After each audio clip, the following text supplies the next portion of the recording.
see some naked dudes. That's why I built this pool. Life just sucks. I lost the run. I'm giving up. Welcome back to Three Men, One Band. With me I have John. And Kevin. And I'm the Monkey Man. And for the first time ever, we are in person. Oh, yeah. We are doing a nice, fun, in-depth review, listen through, and podcast on Blink-182. Woohoo. Anything else to say before I jump into my my novel? Buckle up. Yeah, your seatbelt on? I need to eject at some point here. I'm not putting a seatbelt on. Alright, he says he's got to ejaculate at some point. Anything you got to say? No. This is going to be something. No R words. Because you guys are both really dumb right now. Alright. My R word is ridicule. This band's going to get a lot of it. Alright.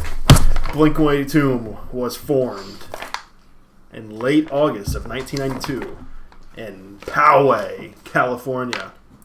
Are you sure? Guitarist Tom DeLonge, Kevin's favorite, was expelled from that high school for being drunk at a basketball game.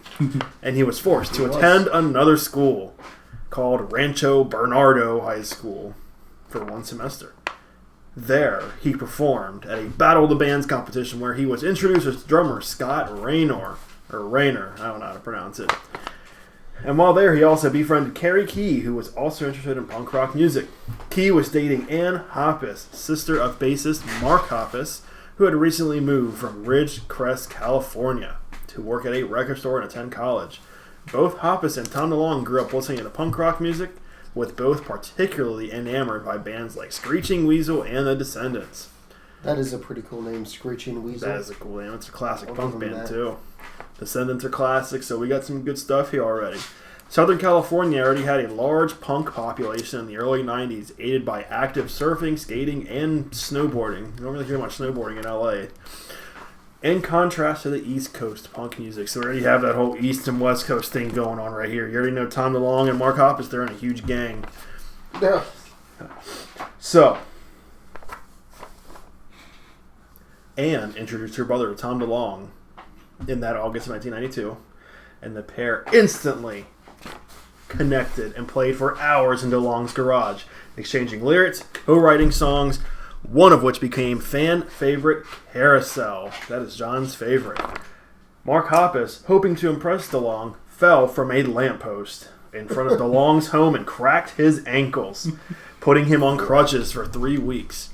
And the trio began to practice together in Scott Raynor's bedroom, spending time writing music, seeing movies and punk concerts, and playing practical jokes. The trio first operated under a variety of names, including Duct Tape and Figure 8, until Tom DeLonge rechristened the name Blink. Hoppus's girlfriend at the time was annoyed by his constant attention to the band and demanded he make a choice between the band and her, which resulted in Hoppus leaving the band not long after its formation. It's a tragedy. Shortly thereafter, DeLonge and Raynor borrowed a 4-track recorder from friend and collaborator Cam Jones and were preparing to record a demo tape with Jones on bass. Smartly, Hoppus broke up with his girlfriend and returned to the band. Fly Swatter, a combination of original songs and punk covers, was recorded in Raynor's bedroom in May of '93. The band began booking shows in early '93 and were on stage nearly every weekend, even at Elks Lodges and YMCA centers. DeLonge constantly called clubs in San Diego asking for a spot to play. You got something to say? Well, whoever gave him some shows made a big mistake. Oh my, this man over here. Oh, that's the part. They quickly became part of a circuit that also included bands such as 10 Foot Pole and Unwritten Law. Unwritten Law is not a huge band, but a band that I've definitely listened to a lot. Blink soon found its way onto the bill as the opening band for acts performing at Soma, a local all-ages venue. The result after all this and Hoppus' manager at a local record store. He gave them some money to record another demo, and out of this we got Buddha, which the band members view as their first legitimate release. That year, Raynor's family located to Reno, Nevada, and he was briefly replaced by musician Mike Kroll. The band saved money and began flying Raynor out to shows, and he eventually moved back in with Hoppus in mid-1995. During that time, the band would record its first album, first music video, and develop a larger following. So we're almost there. That first album. The heart of the local independent music scene at the time was a records label called Cargo Records, which offered to sign the band on a trial basis. Guitarist for a local band called Fluff, and Bram Goodis, a friend of the band whose father was president of the label. Mark Hoppus was the only member to sign the contract as DeLonge was at work at the time, and Raynor was still a minor. The band recorded their debut album, Cheshire Cat, which was released in February 1995 in 3 days. Oh, I am skipping around. In 3 days at West Beach Recorders in LA. Fueled by both new songs and re-recordings of songs from previous demos. N+M's, the band's first single, garnered local radio play from 91X, and Cargo offered the band a small budget to film a music video for it. Meanwhile, the record also drew the attention of Irish band Blink. Unwilling to engage in a legal battle, the band agreed to change their name. Cargo gave the band a week, but the trio put off the decision for more than two afterward. Eventually, Cargo called the trio, demanding they change the name or we'll change it for you, after which the band decided on a random number, 182.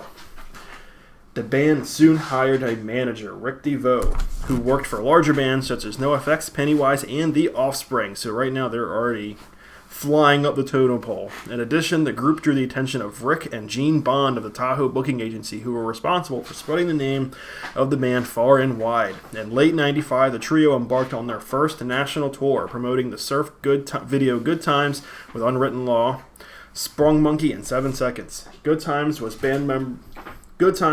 directed by filmmaker Taylor Steele, who was a friend of DeVoe. In preparation for the trek, the band members purchased their own tour van, which they nicknamed the Millennium Falcon. I wonder where they got that name from. Probably Star Trek. I figured. The Good Times tour extended outside the States with a leg in Australia. The trio were financially unable to go, but Pennywise's members paid for the plane tickets. Are you hammered?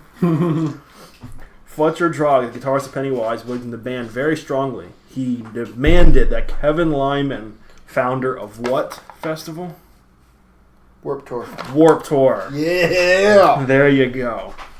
Signed the yes. band for its 1996 iteration, predicting they would become gigantic. That year, the band toured heavily, with several domestic shows on and off the Warped Tour. Trips to Canada and Japan, and more Australian dates. Australia was particularly receptive to the band and their humorous stage antics, which gained the band a reputation, but also made them ostracized and considered a joke. By March 1996, the trio began to accumulate a genuine buzz among major labels, resulting in a bidding war between Interscope was massive, MCA, massive, and Epitaph. Epitaph has your favorite band on it. Falling in Reverse. They're not my favorite. They're up there. MCA promised the complete not autistic freedom, artistic freedom, and ultimately signed the band. But Raynor held a great affinity for Epitaph and began to feel half invested in the band when they chose MCA. The group, discouraged by Cargo's lack of distribution and faith in the group, held no qualms about signing to a major label, but were fiercely criticized in the punk community. So Blink-182 were starting to leave that whole punk thing behind. After non-stop touring, the trio began recording their follow-up long play, Dude Ranch. Over the period of a month in late 1996, with producer Mark Trombino, the record was released the following June, and the band headed out on the 1997 Warped Tour, like every other band in the world does. Every other band goes on the 1997 Warped Just Tour. Warped Tour in general. Damn It, the album's second single, received heavy airplay on modern rock stations. Dude Ranch shipped gold by 1998. meaning it had already sold 500,000 copies. But an exhaustive touring schedule brought tensions among the trio. Scott Raynor had been drinking heavily, sounds like Kevin over here, to offset personal issues, and he was fired by Tom DeLonge and Mark Hoppus in mid-1998, despite agreeing to attend rehab and quit drinking, John. Although Hoppus claimed in his memoir that Raynor had chosen to quit voluntarily. Travis Barker, then drummer for tour mate The Aquabats, filled in for Raynor, learning the 20-song setlist in only 45 minutes before the first show. By July, he had joined the band full-time, and later that year, the band entered the studio with producer Jerry Finn to begin work on their third album. Any thoughts yet? Are you hammered yet? No, I'm one sip in. So Travis Barker has entered the fold. It is 1998. I was 4. I was 3. I should have been in the band. At the onset of the millennium, the band became one of the biggest international rock acts in the world with the release of their third album, the fast-paced, melodic Enema of the State. It became an enormous worldwide success, moving over 15 million copies. Singles What's My Age Again, All the Small Things, and Adam's Song became radio staples, with their music videos and relationship with MTV cementing their stardom. It marked the beginning of their friendship with producer Jerry Finn, a key architect of their polished pop-punk rhythm. It became a very transitory time for the group, adjusting to larger venues than before, including amphitheaters, arenas, and stadiums. At the beginning of the album's promotional cycle, the trio were driving from show to show in a van with a trailer attached for merchandise and equipment. By the end, they were flying on private jets. Hoppus recalled that we had gone from playing small clubs and sleeping on people's floors to headlining amphitheaters and staying in 5-star hotel.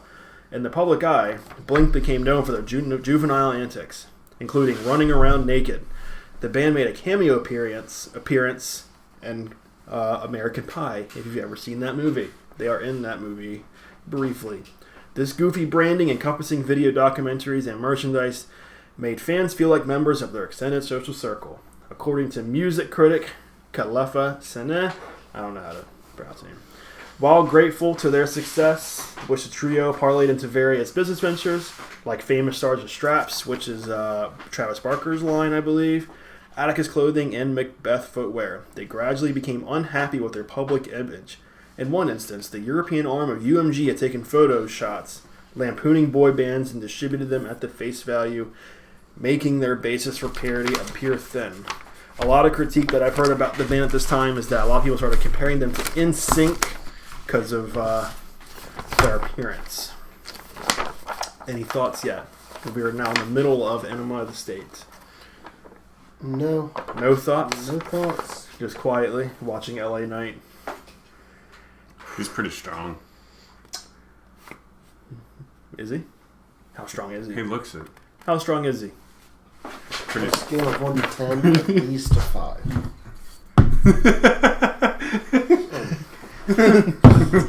Ridiculous. I get it. That's funny. All right. In response to this, a conscious effort was made to make the trio appear more authentic with their next album. They wanted to be taken more seriously. So they titled their next album, Take Off Your Pants and Jacket. First good album that they've put out. Okay. In my opinion. That's going to catch some heat. It It became the first punk rock album to ever reach #1 in the United States and spawn the singles The Rock Show, First Date, and Stay Together for the Kids.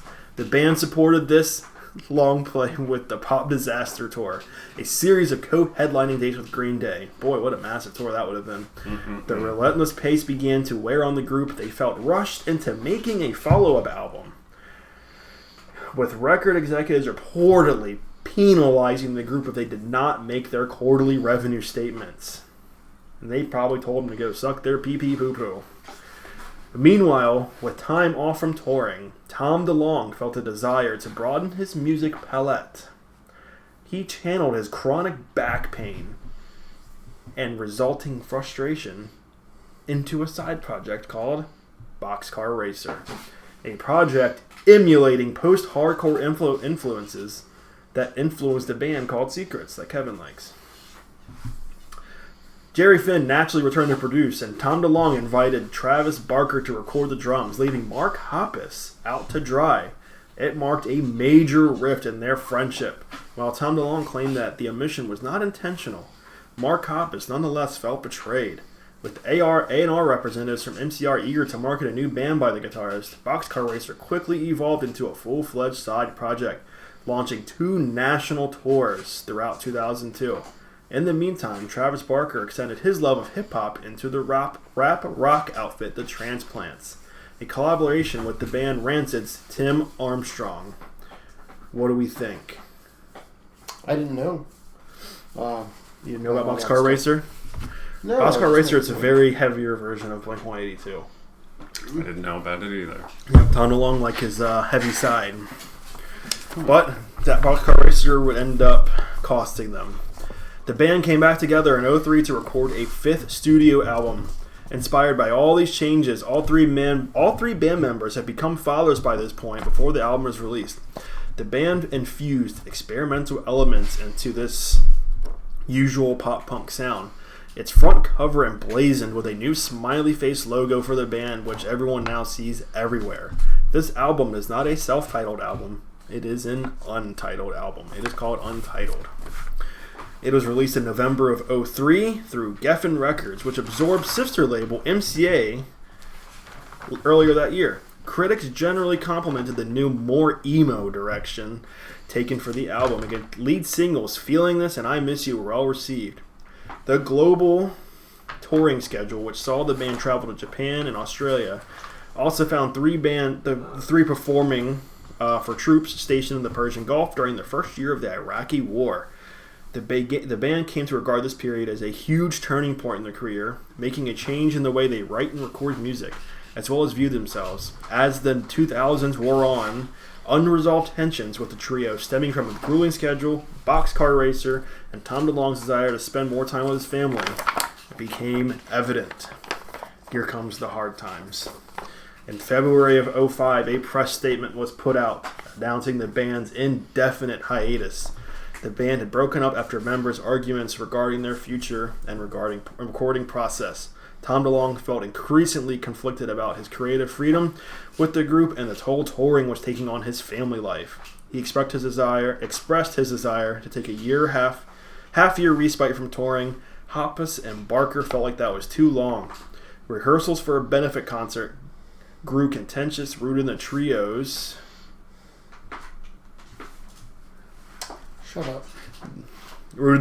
bitterness toward one another.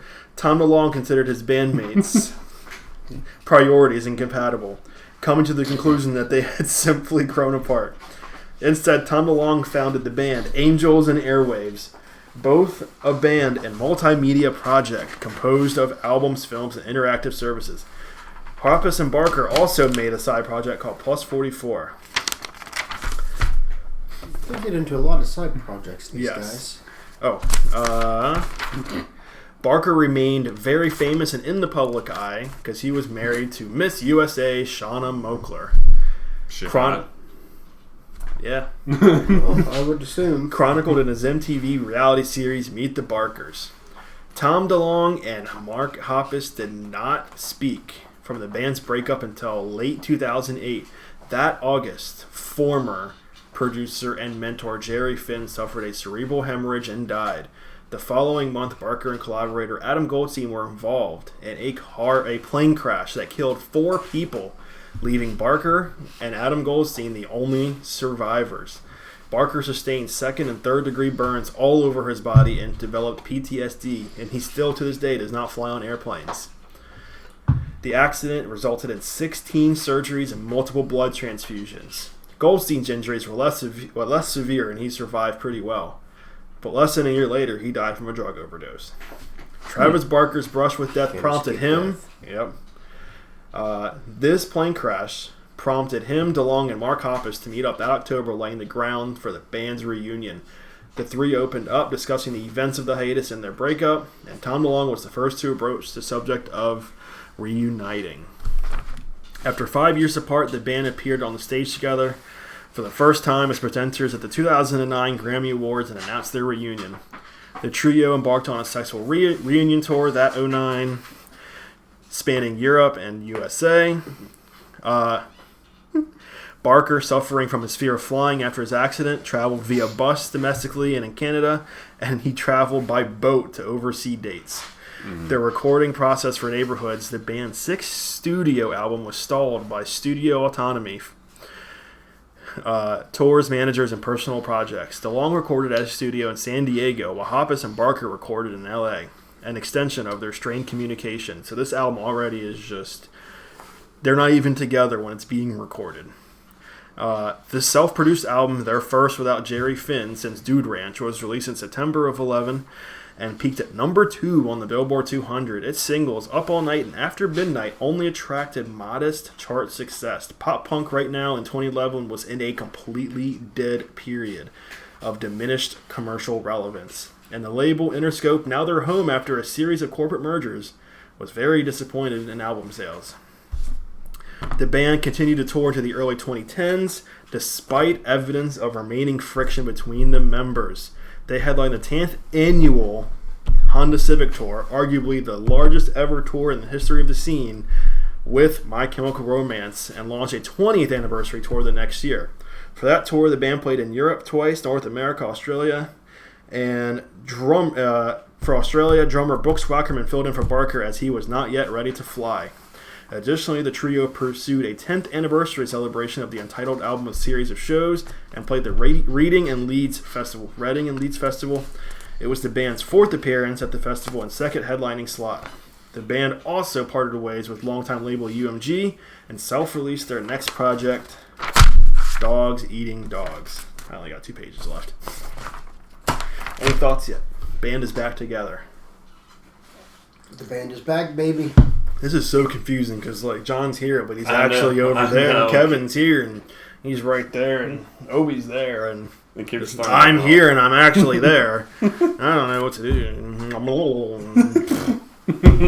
All right. Here's where the friction comes in again. Tom DeLonge's final performance with the group was at the Wine Amplified Festival in Las Vegas, October 11th, 2014. The initial reunion of the band had been characterized as dysfunctional by both Travis Barker and Tom DeLonge. Mark Hoppus commented on this era of the band in a later interview. Everything was always very contentious, there was always a strange vibe, knew there was something wrong. In his memoir, Can I Say, and Travis Barker's book, he claims Tom DeLonge's behavior on tour was introverted, until money started coming, after which he'd get very excited about Blink-182 again. He states Tom DeLonge abruptly just quit sometime in mid-2014, and then he would just rejoin the following day. So 2014 was just very tumultuous for the band. In early 2015, the band began writing their 7th album, which had continually seen delays. A record deal with independent service BMG was finalized. Sessions were booked before Tom DeLonge's manager informed the band he intended to spend more time on non-musical activities and indefinitely depart from the group. So Tom DeLonge just straight up quit the band. He remarked that he never planned on quitting. He just find it hard as hell to commit to it. For the rest of the 2010s, Tom DeLonge focused on his company, To the Stars Academy of Arts and Sciences, full-time, devoted to investigating UFOs. This is what Tom DeLonge quit for, to study UFOs. Oh, jeez. Oh, boy. I think we should do that. So, Mark Hoppus and Travis Barker had to continue on without DeLonge because they're not quitting again. Making $5 million a tour, why would you? They enlisted Alkaline Trio vocalist and guitarist Matt Skiba to fill in for 3 shows in March 2015. Skiba, if people did not know this, had actually basically been a writer for the band since like 2003. I did not know that. He was basically, I guess you'd call him a ghostwriter. More on Matt Skiba later. Skiba joined Blink-182 as official member, and they began preparations for their new music. The resulting album was California. It was produced by none other than John Feldman. Does anybody here know who John Feldman is? Adams. No, not you, you idiot. Does anyone here who know who John Feldman is? Yes. Boy, oh boy. I got 8 pages John on him Feldman. saved. Oh my god. Oh, please, for the love of everything. Stop reading. You ready for this? Let's hear it. Okay, come on. California became the band's... California became the band's. They just gave them a whole state. Here you go. Take this. It became the band's second #1 album on the Billboard 200 and their first in 15 years. It also topped the charts for the first time in the United Kingdom. Its lead single, Bored to Death, became... sounds like me while you're reading all this shit. Bored to death. Better than Pop Psychology. No. Not true. Both the single and the album became first gold certified releases in over a decade.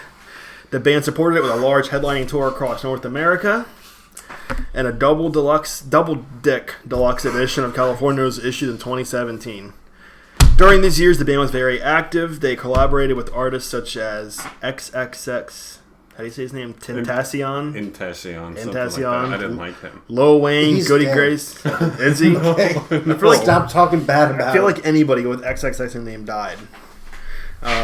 Goody Grace, Steve Aoki, I don't know, Oliver Tree, he sounds familiar, and the Chainsmokers. I like the Chainsmokers. In 2018, after supporting California, guess what Mark Hoppus does? Quits the band. No, he made another side project. Damn it. A side project called Simple Creatures with all-time lows frontman Alex Gaskarth. Blink-182 moved back to a major label for their next album called what? 9. Terrible album. Well, 9 continued to build upon the relationship with John Feldman, who I'll get into more later. I got a couple pages on him. I'm going to need you to shut up.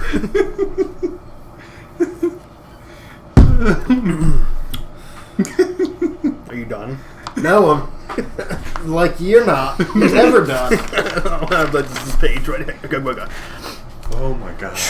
They experimented with some hip-hop inspired programming and electronics. The promotional cycle for 9 was stunted by what? Side projects. Nope. Damn it. And not Warped Tour. COVID. Uh-huh. A planned tour with the Used was shelved, with live concerts considered unsafe. The band responded with the release of Quarantine. Though the track credited only to Barker, Hoppus, and other songwriters raised questions about Skibba's continued involvement in the band. A partially completed EP did not see release, and the band's last performance with Skibba, a pre-pandemic gig at iHeartRadio's Something in January of 2020. Here's where it gets real dicey. Does it?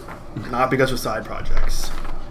On June 23rd, 2021, Hoppus confirmed that he had been diagnosed with a rare form of cancer and had been receiving treatment for the last 3 months. After his cancer diagnosis, it was reported that Hoppus had met with DeLong and Barker together at his home to discuss old problems, personal issues, and Hoppus' cancer diagnosis.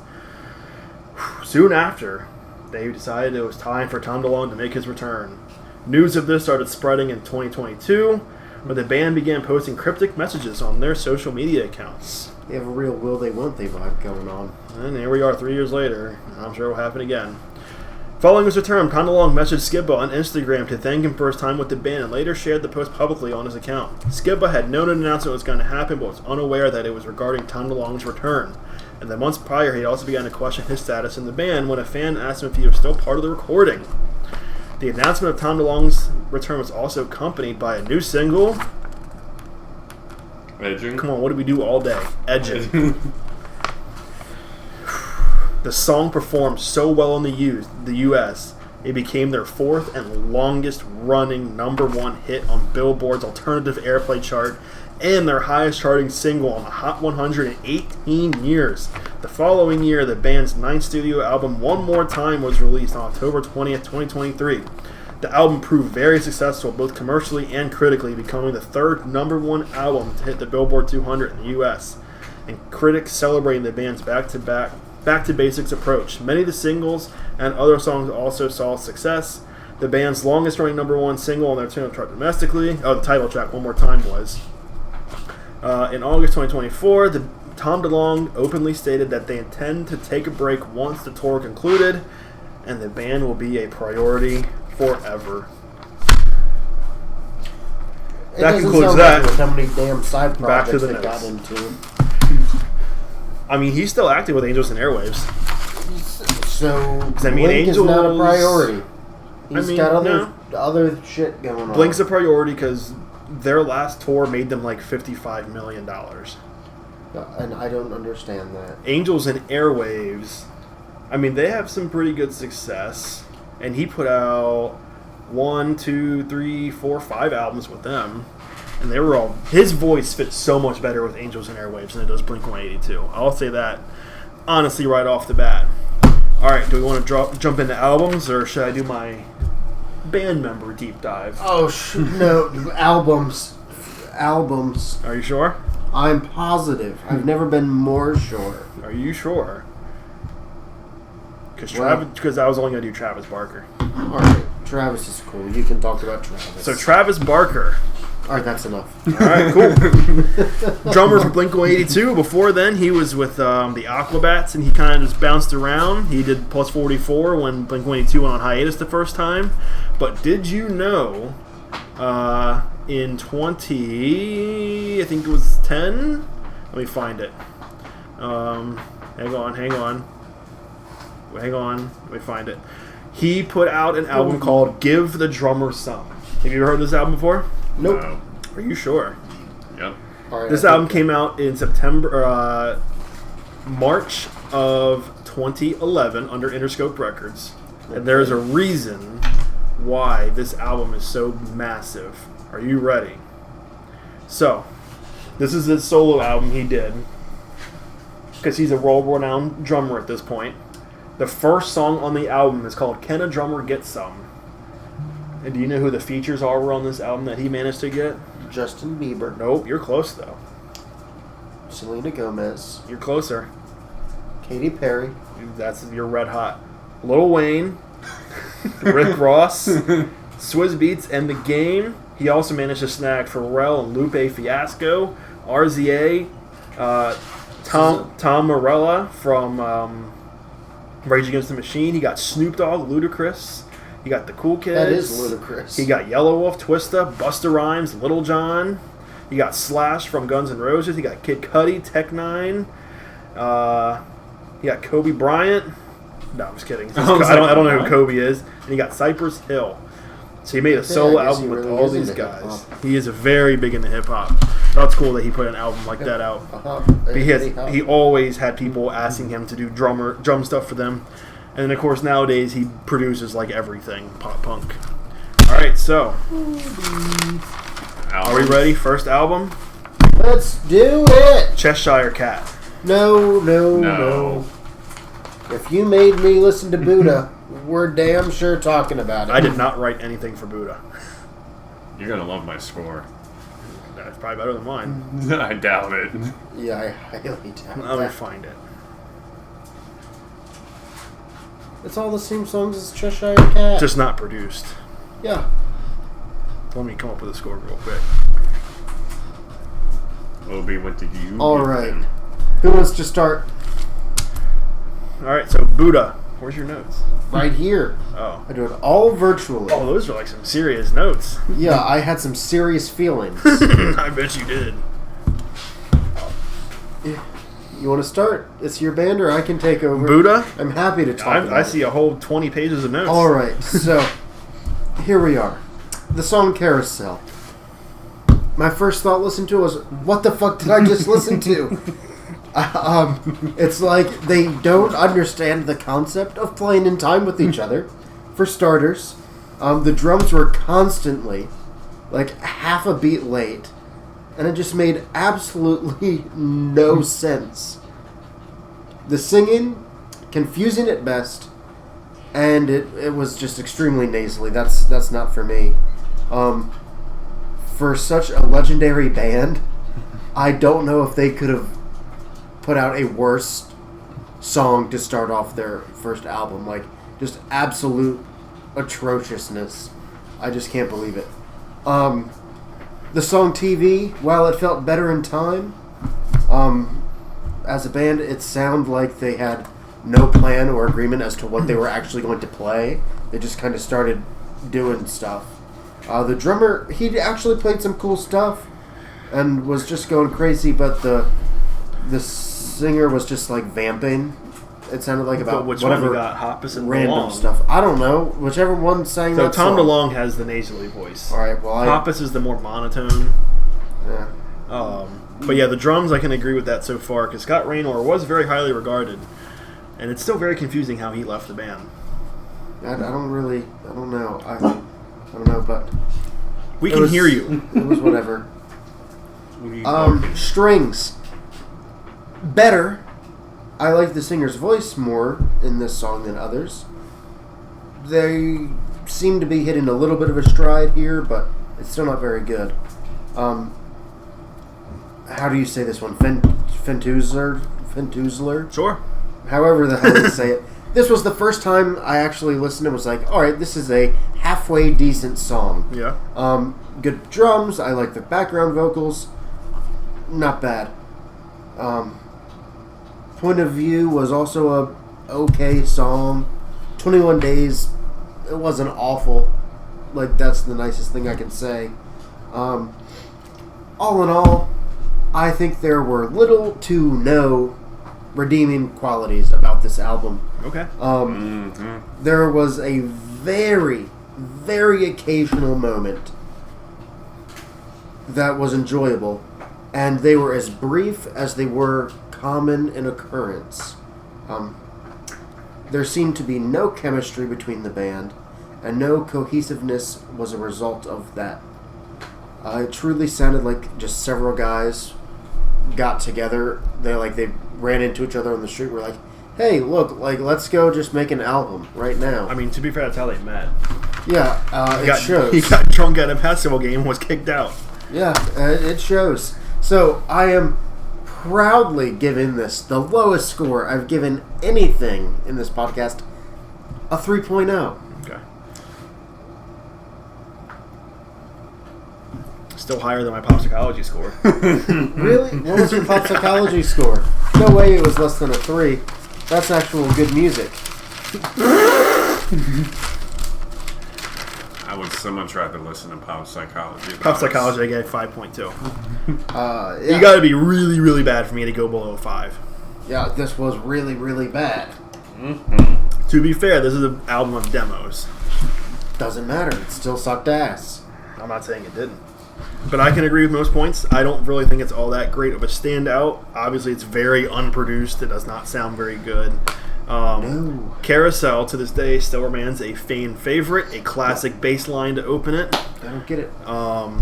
They don't play it. They don't play it live though, for some reason. Good. They don't play It's any. They don't play awful. anything off the Good. first 3 except for "Damn It," and the occasional M+Ms for whatever reason. The best thing about this album was "Toast and Bananas" is a great catchphrase. It's a good breakfast. Yeah. What do you think, Kevin? Oh, my score is a 5.1. You don't have to go super in depth if you don't want. Huh? You don't have to go super in depth. I really didn't. I gave it all a 1 listen. Yeah, that's all I did. Nothing on this was good. My favorite was probably what John said, Ventiloser.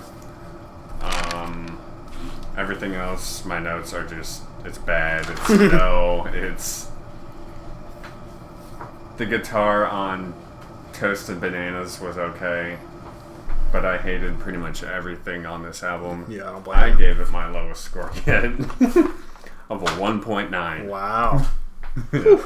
Some diehard Blink fans are not going to like you. That's fine. I Well. don't like them. Retweet. All right, so Cheshire Cat. A quick blurb about this album. It was pretty much just all the same songs. It was just produced. But it was produced, and Yeah. I Sounded a little better. still didn't like it, Yeah. but it was better. It's an easier listen. So I gave it a 4.5 because That's fair. yeah, it was gave better, it- but yeah. not good. I gave it a 6.0. Just a couple of things. It got mixed reviews when it released. They just call it catchy punk because they're still in that weird phase where they're like punk but transitioning to pop punk, I guess you could call it. And by the only public record right now is that by 2001, this album had sold over 250,000 copies. That's 249,997 too many. Yeah. I mean, you can just say the score because he just went over this album basically. I thought I gave this a higher rating. I didn't. I think it's because of the last 2 songs I just hated so much. Just About Done and Depends. They were just weird lyrics. I ended up giving it a 1.6. Sheesh. Which ones was it? Brutal, boss. The last two. Yeah. Benoit balls. Yeah. I'm just kidding. I will say one thing. They come up with some funny titles, man. That and the lyrics are just fucking... The lyrics are so out of pocket. Just out of nowhere, Yep. too. So, I mean, next we get to Dude Ranch. This album is definitely famous for just literally having bull's testicles on the album cover. Yeah. That and dick lips. So this was their major label debut. Within months of it debuting, they had already sold 40,000 copies. Damn It hit national radio. It was on Warped Tour. Peaked at 67 on the Billboard 200. By January of 98, so like 6 months, it had already sold 268,000 sales. Ended up going platinum. By middle of 01, it had sold 1,100,000, and this album came out to very good reviews. I mean, I'll jump into it. I don't think it's the best. Again, they're at this stage where it's still kind of a little unproduced a little bit. I like that more produced, polished sound. It's just what I grew up on, so it's hard for me to get into this. I love Damn It. That's a classic song. Lyrics are so out of pocket on it. Dick Lips is classic. Josie, fan favorite. One of my favorites. I love Josie. Lemmings is cool. But other than that, I think overall it's still kind of a forgettable album for me. Who wants to go next? How about you, Kevin? Me? I thought it was a little bit better. This is still not an album that I really cared for.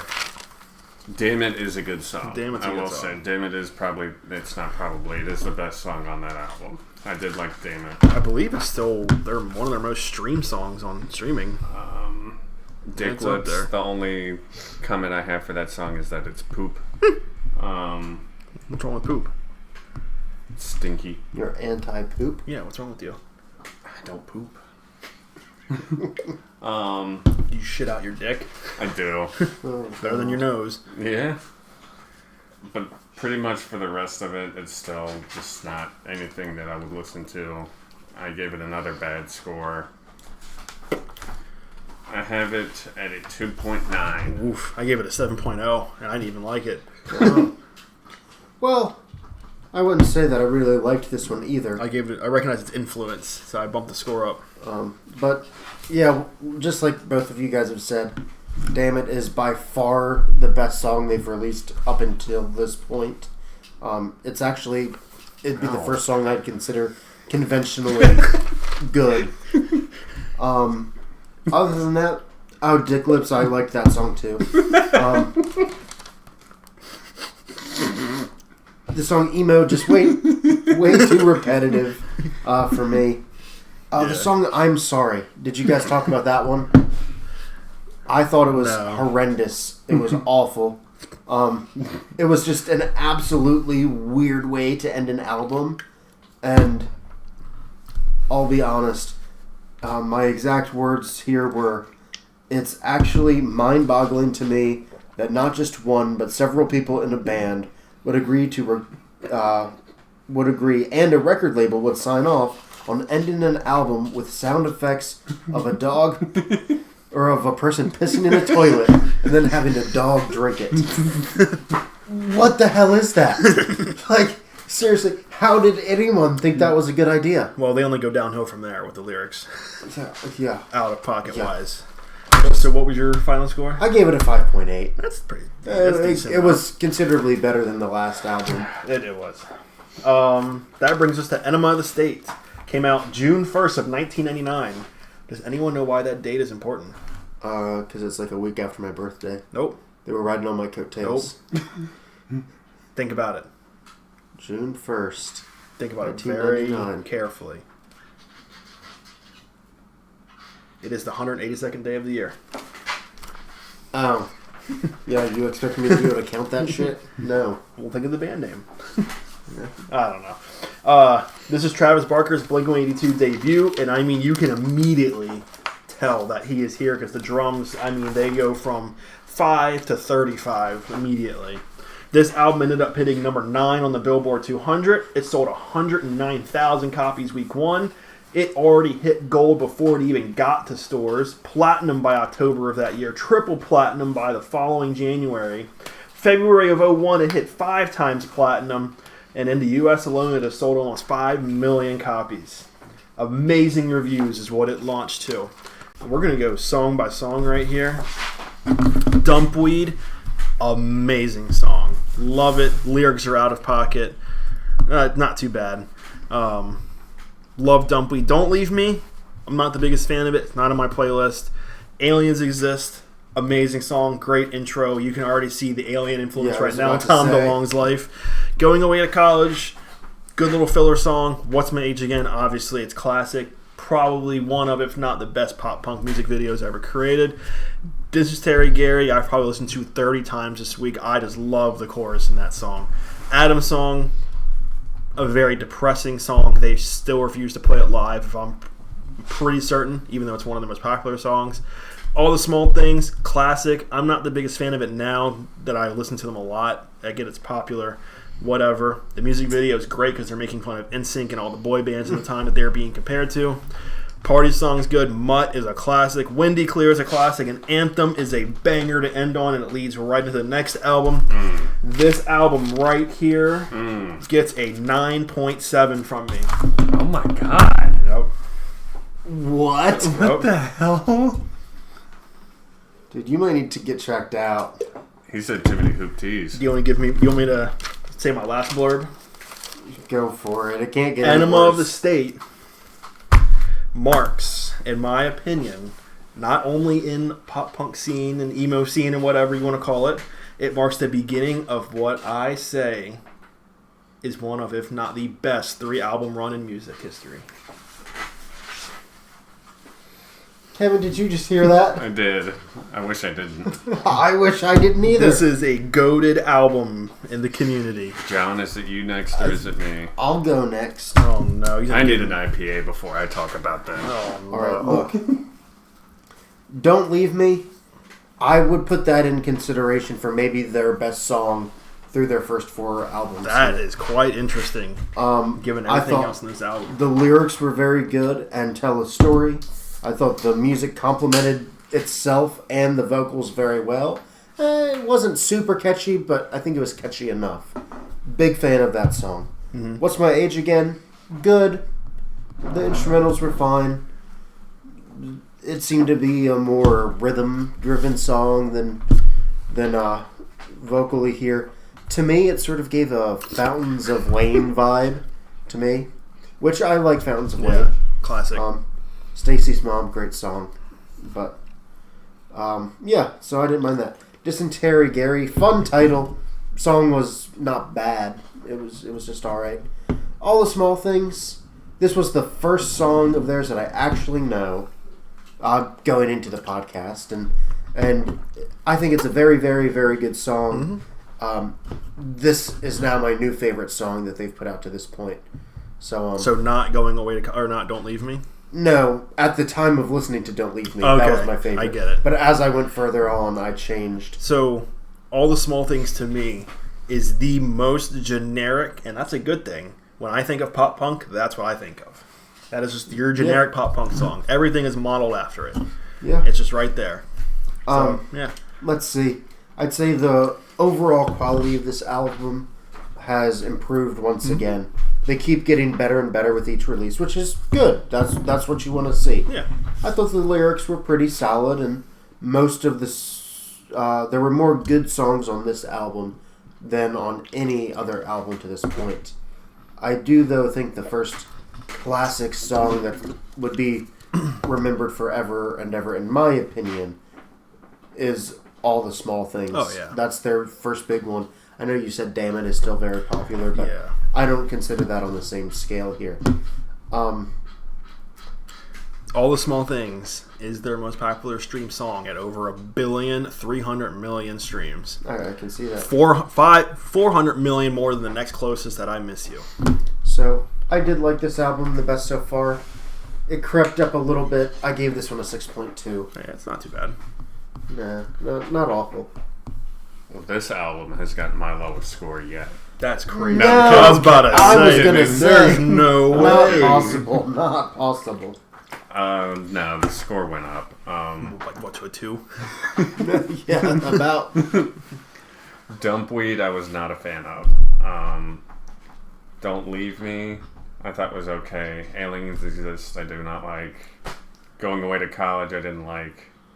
What's My Age Again? I like that better than All the Small Things. Like, to me, That's good. That's fair. What's My Age Again, I think, is better than All the Small Things. That is fair. Dysentery Gary, that was a good song. I didn't hate that. Adam's song, I thought, wasn't bad. All the Small Things, it's a classic, but it's the whininess. It's too much. Like, I'll admit that it's a popular song. Oh, I mean, I skip it almost every time it comes on for me. But it's catchy, but it's not my favorite. I mean, I have a different reason for skipping it, but I don't blame people for skipping it. The party song, the last 4 songs I did not like. The party song and Windy Clear. Windy Clear and Anthem, I did not like. I gave it a 5.2. I'll take it, not bad. That comes to Take off your pants and just jacket. So, this album hit number 1 on the Billboard 200, their first number 1 hit.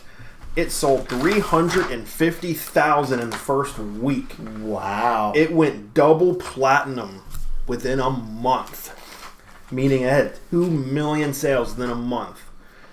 It ended up selling 14 million copies worldwide. And this album is considered the major influence for most of 2000s and current pop punk. Just like I think I've said before, every wrestler tag team will always say them as Motor City Machine Guns are their favorite tag team. Every pop punk band will always say that this album is their favorite pop punk album.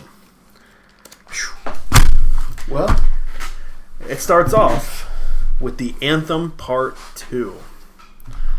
A absolute banger. One of my favorite Blink-182 songs. I love that drum intro with a little guitar in the background.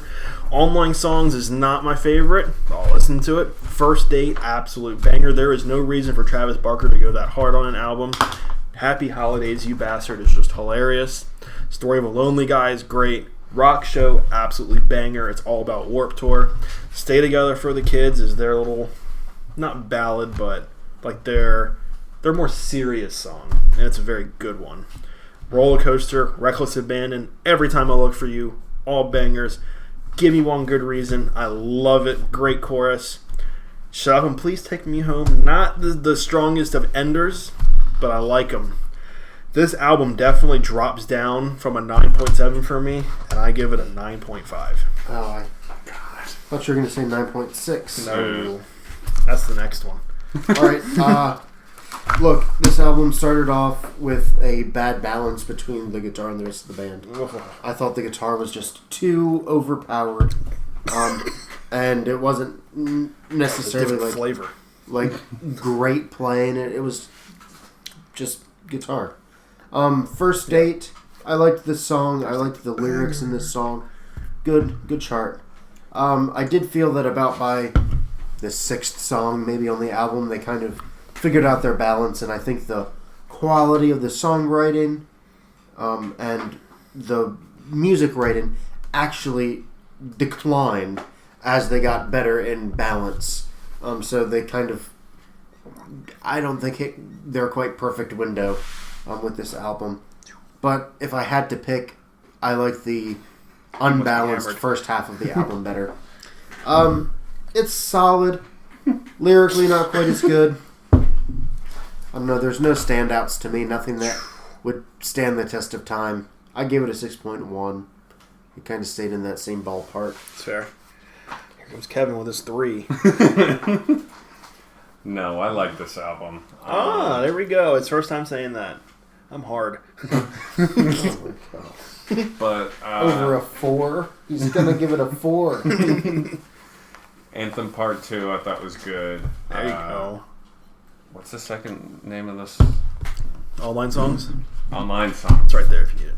Good. I thought it was a good song. First Date, I thought was catchy. I thought it was really good. There we go. Happy Holidays, you bastard. I said, what the fuck are the lyrics? Story of a Lonely Guy, I didn't really care for. It's Christmas Eve and I've only wrapped 2 fucking presents. And I hate your guts, and that's the whole song. That's all it is. The Rock Show, I thought was, again, good. Very catchy, underrated. Stay Together for the Kids, I thought was good. Roller Coaster, good. Damn. Reckless. Like a fucking 11.0 from you. Reckless, Abandon. I thought it was okay. Every time I what? Every time I look for you. Every time I look for you, I thought was catchy. There you go. Give you one good reason. I didn't write anything, so I must not have cared for it. Oh my. Shut Up was not bad. And please Good take one. me home. Not bad. What was the final score? 7.3. All right, I'm the low man for Wow. the first time. All right, we are on to 2003's Untitled. By many people, and by that, a majority of the community, consider this to be their magnum opus. Oh, cool. On this album, you get a more mature sound, an emo Tom DeLonge. And with this album, they were done. They went to all their side projects after this. You get very personal lyrics.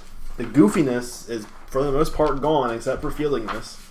It hit number 3 on the Billboard 200. Sold 313,000 copies its first week. Went platinum almost immediately. 7 million worldwide. And this album was also released at a major cultural moment where pop punk and emo were becoming mainstream. And so what did they do naturally? They went to Warped Tour. They broke up. That's exactly. That was a good guess, Kevin. You were right there, But Kevin. you picked the wrong side of the 50-50. Yeah.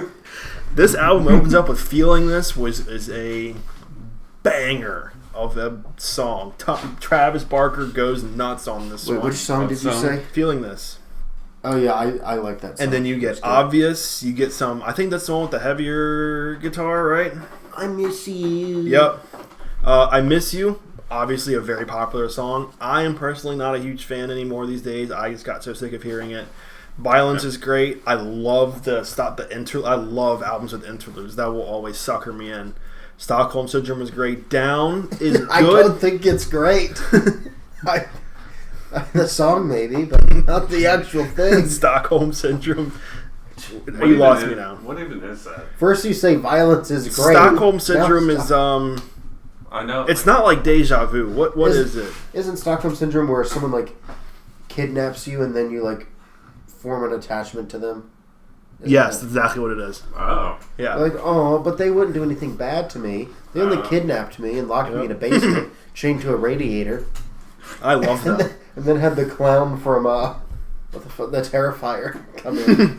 Art. That's Art. a terrible movie. Art. Oh no, don't say that. Oh, like I It's a like bad it, but movie. it's crazy. You gotta watch the original, the All Hallows Eve. Down is a good song, but it is way too repetitive. That's the only bad thing I'll say. Fallen Interlude, again, I love my interludes. They're cool. Go, great. Asthenia, great. Is how you say it. I don't know. Always, I love that song. It's a good, not slow, not fast song. Then you get All of This, and Here's Your Letter. Great fillers. I'm Lost Without You is a great album closer. Unfortunately, this album only gets bumped up a little bit to a 9.8. Oh, fuck off. Only 9.8. This ends their amazing 3-album run. I think you're out of touch with the reality there, partner. Reality disagrees with you. Let's see. Feeling This, great start to the album. There you go. Good song. I liked it a lot. Love it. Obvious. mediocre. Solid song. I Miss You is probably my favorite Blink-182 song.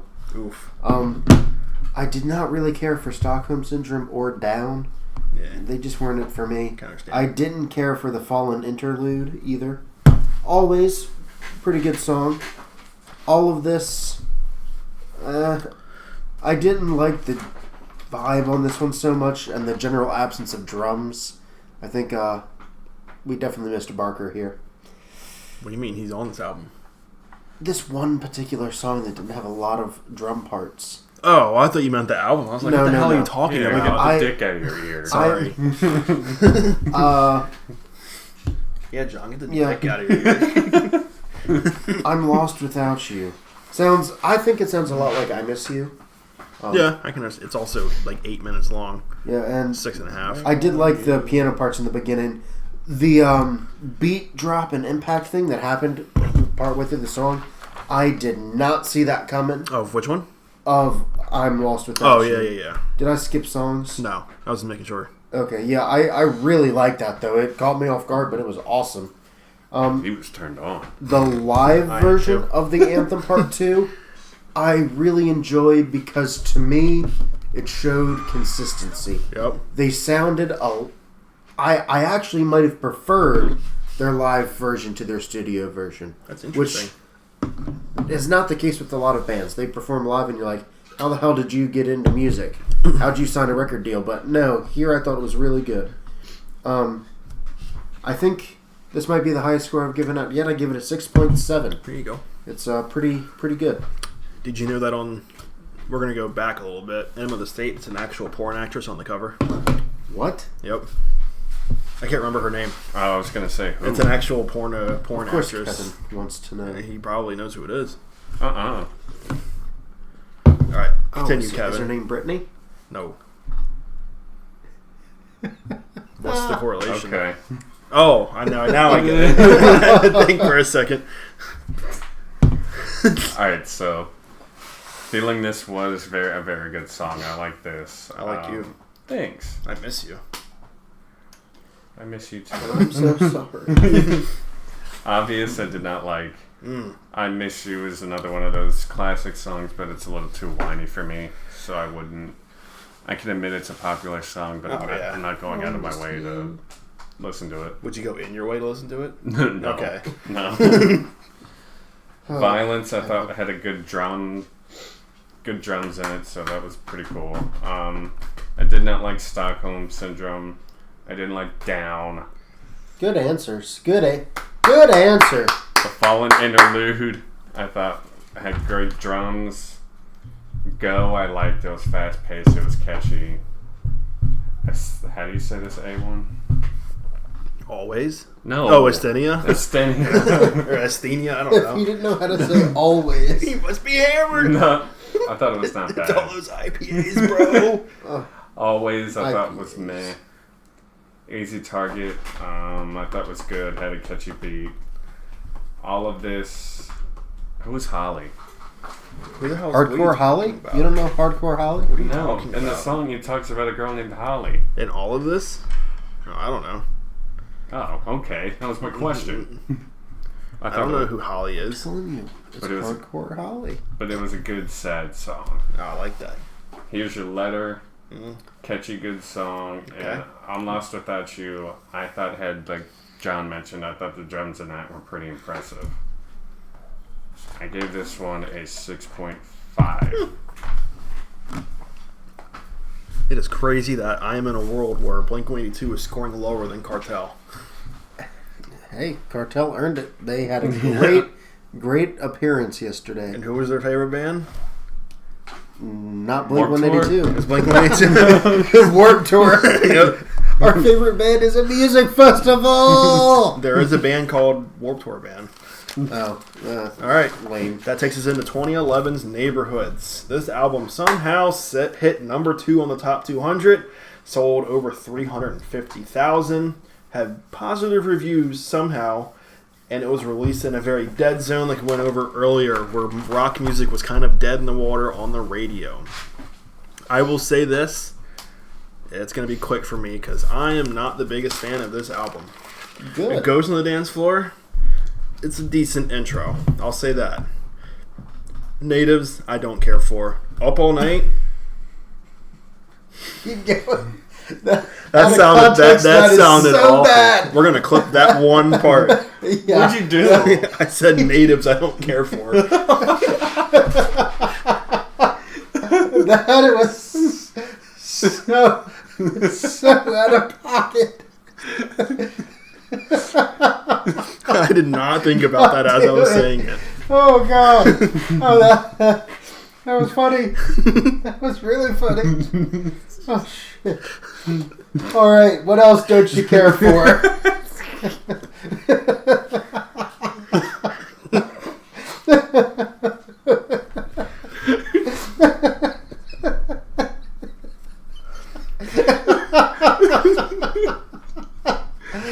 Oh God! What have we devolved to? Just three dipshits laughing in a mic. Oh. My face hurts.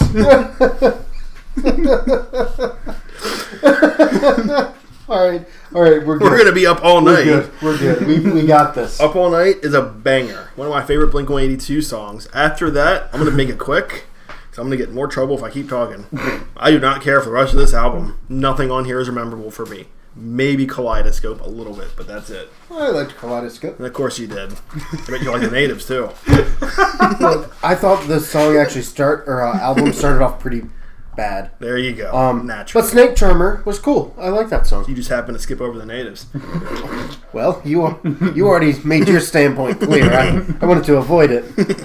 Wishing Well, cool. Kaleidoscope, cool. I like the backup vocals. It was just a meh album. Yeah. 6. You could tell their heart was not in it. Oh, I gave it a 7.2. Oh. You said it was bad. It was a higher score than my meh. It's because of the natives. What the fuck? You don't like them, but you give them a high score. I have don't to. understand you. Natives were the originals before us. The influence is there. Yeah. All right. Alright. Ghost on the Dance Floor. I kind of liked Natives. Natives just wasn't for me. It was not a good song. All right. Yeah. Wait, That's how you phrase that. that's a better way. You don't just say you don't like the natives. God damn. You sound like John Smith over here.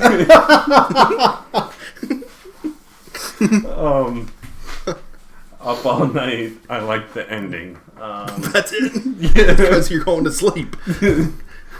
Snake Charmer I did not like. Of course you didn't. Hearts All Gone interlude, not good. Hearts Okay. All, Was that all one sentence? Yeah. All right. Hearts All Gone. You done? No. Your face is red. It hurts. Hearts All Gone. I thought it was good. Oh, I don't even know God. what we're laughing about. Wishing Right. Well I thought was good. It's a great Juice WRLD song. Kaleidoscope. Good too, isn't it? Yep. Kaleidoscope I thought was okay. This is Home. All right. This is Home. Oh my God. I didn't care for it. Oops. The rest of the album I really didn't care for either. Yeah, no. I gave it a 6.2, but I think I'm gonna bump it down to a 5.9. Wow. Yeah. See, what It I'm was laughing forgettable. at now is this is the part of his notes that I had to write for him. Oh. So the fact that see he can't them. like read anything You're just like, is so writing funny. random words. I also, a song would finish and say, "All right, what did you think of that one?" And say, "Meh." I'm like, all right, I guess I'll write meh. Yep. But I did leave an Easter egg for one of the song's notes. I see it. All right. That takes us on to California. The first album without Tom DeLonge, Matt Skiba filling in. Good old John Feldman produced it. Oh yeah. This album hit number 1 on the 200. Again, it went gold relatively quickly. This was a very hyped album. We did the deluxe edition. Cynical is a good opener. And then you have a very solid 3-song run right here with Bored to Death, She's Out of Her Mind, and Los Angeles. All decent songs. Sober's good. Wait, can I see where that is on the... And where's your strong run? Oh, the Bored songs to 2, Death. 3, 4? Yeah. Oh. Sober. Built This Pool is obviously probably their strongest effort yet. Look at Kevin's notes for that song. What do they say, Kevin? This song makes Kevin horny. John wrote that. Let's go into the lyrics for Built This Pool. I want to see some dudes, naked dudes. That's why I built this pool. And That's literally the whole song.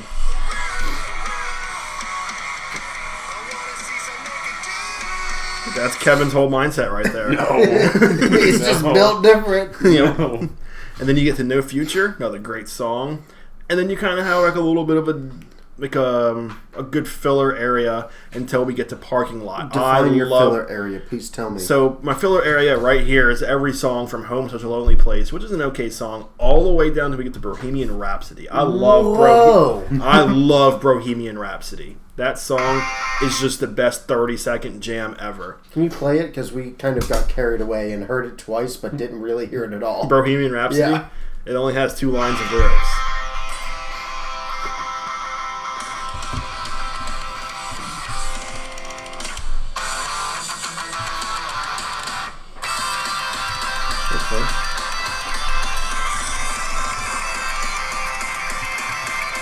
That's it.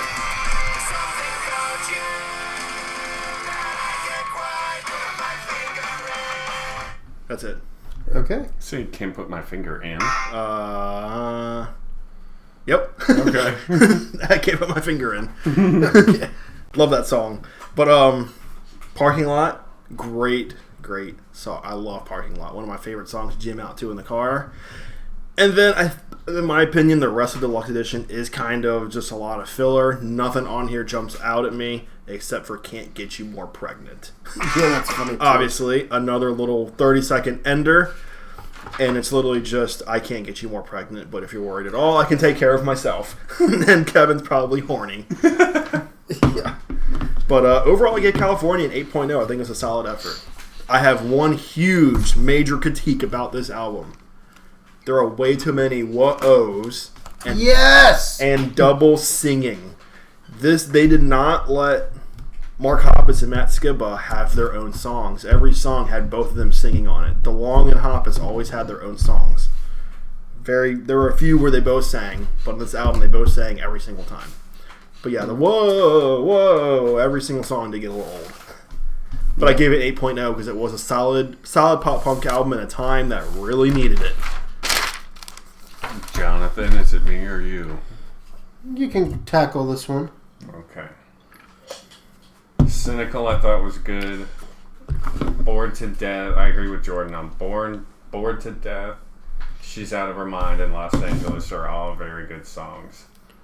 Sober, I thought was a good song as well. It's also not you.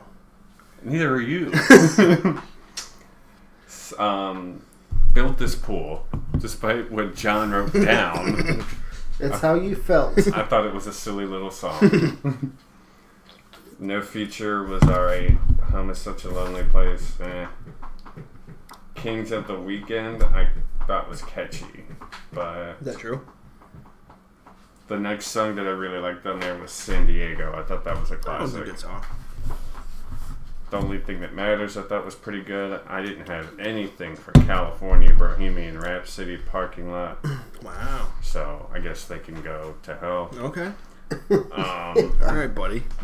Do not pass go. Do not collect $200. Do not touch Go the straight to hell. Do not talk to the natives. Yeah, apparently. Wildfire, I thought was good. But you good? Can't Get You More Pregnant. I told John I didn't like this one, and he just wrote not funny. So That's what you said. It was not funny. Well, yeah, it was. To me, it's not funny. Oh my god. I definitely did think, there's some comedian that, I think it's Ricky Gervais maybe, goes, not funny! Yeah. That's definitely what I thought in my I'm head. bored to death. The acoustic cover, I didn't like as I much. don't care for acoustic covers. Yeah. So I gave it a 3.7. No, I'm kidding. I gave it a I didn't write down a score. I'll just give it a 6. There you go. All right. Well, Sober is a good song. This Is Home. Not really a good song. Okay.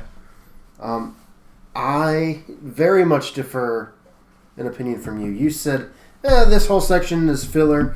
I thought Home is Such a Lonely Place, Kings of the Weekend, Teenage Satellites, and Left Alone was the strongest run of 4 songs that Blink-182 has ever had. Wowzers. Those 4 songs back to back, especially Kings of the Weekend, Teenage Satellites, Left Alone. I thought those 4 or those 3 were just outstanding. I'd put all 4 of those probably in my top 10 Blink songs. Okay. They're all way up there. Then as we kept going, San Diego came on, and I thought, I don't really like this song. Then about halfway through, I noticed I was like bobbing my head. I was tapping the steering wheel, grooving a little bit, and I said, all right, maybe this isn't so bad. And the longer it went, the more I liked it. So I think it's pretty catchy. I think it's a bit of a pump you up type of song. Hey, I'm Sorry. It's okay. Again, That's what I was pretty gonna good. say. You can get me pregnant. Last Train Home. I liked that one too, especially the vocal stuff. The drums had a nice groove to it as well. Mayday Parade did it better. Oh, did they? Are we talking about them this week? Nope. No, I don't care. All right, buddy. Who crawled in your cornflakes? 6'8", not my thing. Didn't like it. Bottom of the Ocean. 69. I liked the vocal counterpoint. That was cool. Unlike you guys, I thought the Bored to Death acoustic cover was better than Did I the say anything original. about it? No. Yeah, get lost. You thought it was better than the original? Your mom? That's not what I asked. I said you thought it was better than the original. Yeah. I thought you said you know That's what not- was better. Than Your the mom original. has no answer to that question at all. It doesn't. What's your score? 6.8, and I'll tell you why. Oh boy. Oh boy. All the deluxe songs, this was like a 2-disc thing. Yeah. If it had just been the first disc, I probably would have been closer to like a 7.7 to 8, But somewhere then in that you range. Can't get pregnant. But then I couldn't get pregnant. And Ruined it. that just completely, it ruined everything. No, I thought about the last 10 songs or so, I could have just done without. And without those, it really would have been a lot better. So, I gave it a 6.8, but I think the non-deluxe version would have scored much, much, much higher. That's fair. All right, that moves us on to 2019's 9. Their 9th release, but their technical 8th studio release. It hit number 3 on the top 200, surprisingly. I don't know how, because it didn't really have a lot of marketing from what I remember. 202,000 is the only amount of copies they've sold so far. But that makes sense in the streaming age. It came out to very mixed reviews. And it is the last album with Matt Skiba from Alkaline Trio on it. I will say this album had a lot less woes, which is something that they joked about before. I do not care for the first 3 songs. First Time, Happy Days or Heaven, not for me. I do love Dark Side, that's a good song. Blame What I'm a Youth is okay. I have it saved because it's for my classes at school. Generational Divide, it's another one of those like 30-second songs that I just love. And it's like a more serious one, it's like a joking one. It's just saying, is it better or are we better now? And they're kind of yelling at the fans who critiqued them the last time for the woes. Runaways, okay. Black Rain, I Really Wish I Hated You, just filler. Pin the Grenades, okay. I like the drumming on that one. No Heart to Speak Of, I don't really care for. Ransom is good. It's one of those little like minute songs that's kind of cool. And then the last 3, like On Some Emo Shit, I don't care for. Hung Over You, Remember to Forget Me. I did remember to forget that song. This album to me is not all that great. So I gave it a 9. So I gave it a 6.4. I'm proud of you. Lower than Buddha. That's just wrong. No, I didn't. It's not lower than Buddha. But yeah, I'm not a big fan of this album. This album is my least visited Blink-182 album. Well, I took 2 notes. Heaven, meh. On Some Emo Shit, Man. Cool bass and drums. Okay. I gave it a 5. That's it. That's it. All right, buddy. Didn't care for it. Don't need it. And you Forget probably it. don't have anything, do you? No, I have some. Okay. The first time I thought it was okay. Okay. Heaven I didn't like. I know you don't. You're going to hell, buddy. Yeah. I'll be there with you too. Yes, you will. With the natives. Oh my fucking god! What's happening here? Generational divide I did not I was like. going to say genocide. To answer your question. Shit. I really wish I hated you. I thought it sucked. Dick. Pin the grenade. I thought that was good. That is good. On some email. Oh, I don't have anything for that. I don't have anything for the rest. What was John doing? I was driving. And he couldn't write for you? We both kind of said, man, this album sucks. Bull testicles. You'd be in a very popular mindset with that one. Yeah, well, It's not a good album. I'll give it a 5.1. There you go. you Good. just have to one up me. I huh? did. All right, you guys did not fully listen to One More Time. No, but I did listen to Dogs Eating Dogs Eating Dogs. Funny enough, I didn't write anything Dogs. down for that one because I don't care for that. Me neither. It was pretty bad. One More Time came out like a year and a half ago. Hit number 1 on the top 200. I had a lot of hype behind it because Tom DeLonge is back. So far, it has sold over 247,000 copies, already better than 9. Wow. Came out to very positive reviews. Edging managed to hit Hot 100. What's your favorite thing to do? It is. Still is. Every day. Anything you do. This album has a major critique from me. This is what happens when the drummer produces and mixes the album. All you hear is the drums front and center. It is so hard to understand what they're saying half the time. And they have been heavily critiqued for that. I will say I do think One More Time is probably one of, if not the best song they've ever written. Just because of the music video. Other than that, I love More Than You Know. It's one of my favorite songs by them. Anthem Part 3 picks up right where the first one left off 25 years prior. It's great. They have a great little short song called Fuckface. Right? No, never mind. Wait, where's it go? No, I lost it now. Turn it down. They have some interludes on here, which is good. They have Edging, everyone's favorite current song. But overall, I mean, I think it was a pretty solid return effort, aside from the mixing and production, which just let someone else produce it.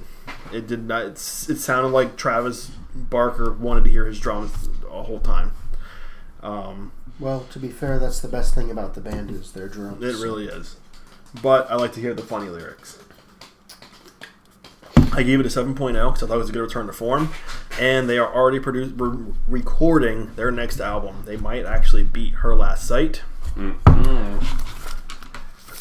I did want to mention something that I thought was funny. Their first ever major tour they went on was called the Poo Poo Pee Pee Tour. I did see And it was that. actually a really big tour with like Jimmy Eat World and like the Adders and these other big bands at the time. So I thought that was kind of funny. Literally the whole tour poster just said Poo Poo Pee Pee on it. Pretty much sums up them as a band. That was pretty silly. So what are your final thoughts? I need to tell it my final score. I've never listened to much Blink-182 before. Now I have. And you won't anymore. I won't anymore. Yep. I'll go back to listening to the same like 4 songs overall, and this is somewhat surprising to me. This is the lowest scores I've given out to anybody. I would have thought one of the metalcore bands would have gotten that I was going to say special Secrets. honor, but no, this is somehow what I've liked the least so far. So, That's pretty crazy. Blink, if you're watching this, They're not. do better. Hey, look, Her Last Sight watched it, That's true. so you never know. Maybe Tommy Boy Barker Yeah. checks this out. Who the hell is Tommy What's Boy? his name? Travis. Travis, same difference. Travis, if you're watching this, He's not. you're a hell of a drummer. But I don't like your band. Do you like his other bands? Well, let's do them on another pod. That's a lot of pods. My guess is going to be probably not. That's Is he the guy? he's the guy that I see on like YouTube. He does like the, hey, I'm Travis Barker. Yes, that would be him. Okay. I don't know if it's actually him or not. Now he does these things like, they're like, all right, listen to this song without any. They came to They me. remove the drum track and they're like, all right, make up a part on the spot right now. That's probably something he would do. If something that that he is him, does. it's cool. Yeah. What's crazy about him is that he does these like crazy drums for all their songs. He doesn't have like some intricate drum set or anything. It's like a very basic one, just the basic like what's the bottom, like, snare part, just the one snare. Is that what it's called? The bottom, Bass. the bass drum, whatever it is. Yeah. He has like the three normal. I don't know what they're called. The three normal things, and he has just two cymbals, and that's it. That's all he has. Cool. And he's able to whip out those melodies just like.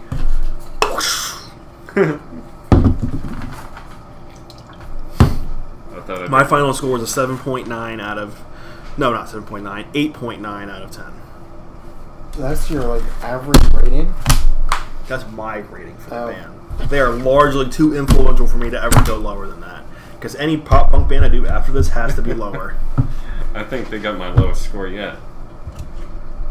4.7. That's wild. I'm not gonna do the math to average it out, but I would guess it's somewhere in the mid fives.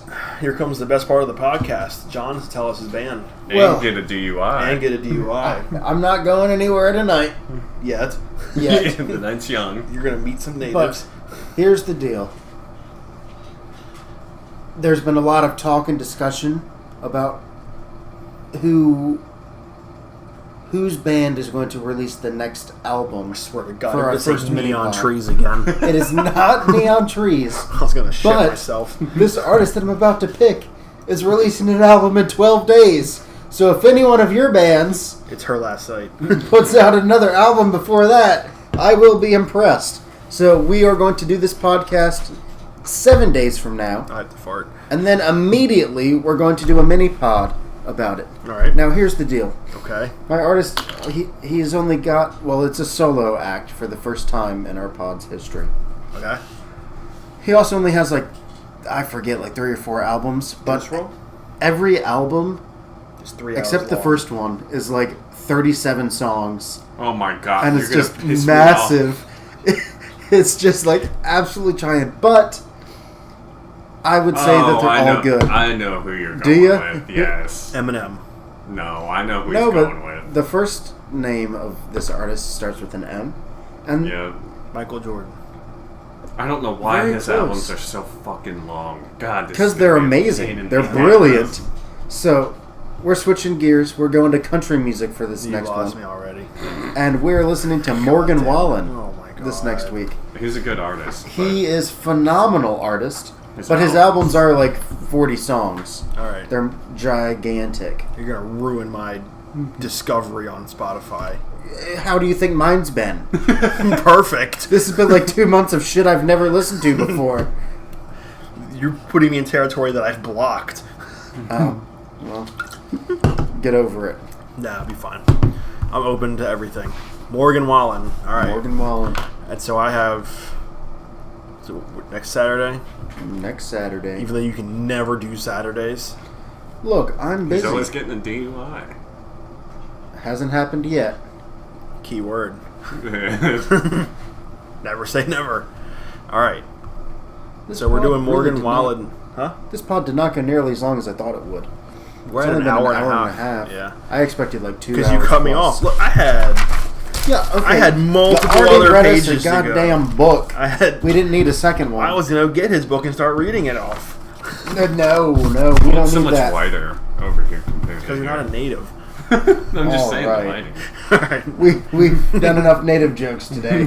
Yeah, who started those? You. John. No, I said I don't like natives, and you started jumping in. Yeah. You took it so wrong. How else was I supposed to take it? It was a song. Racist. Okay, whatever you say.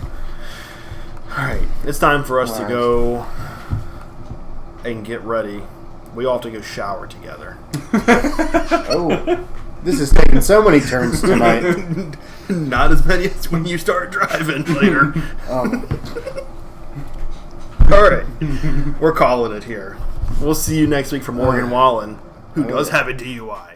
I wanna see some naked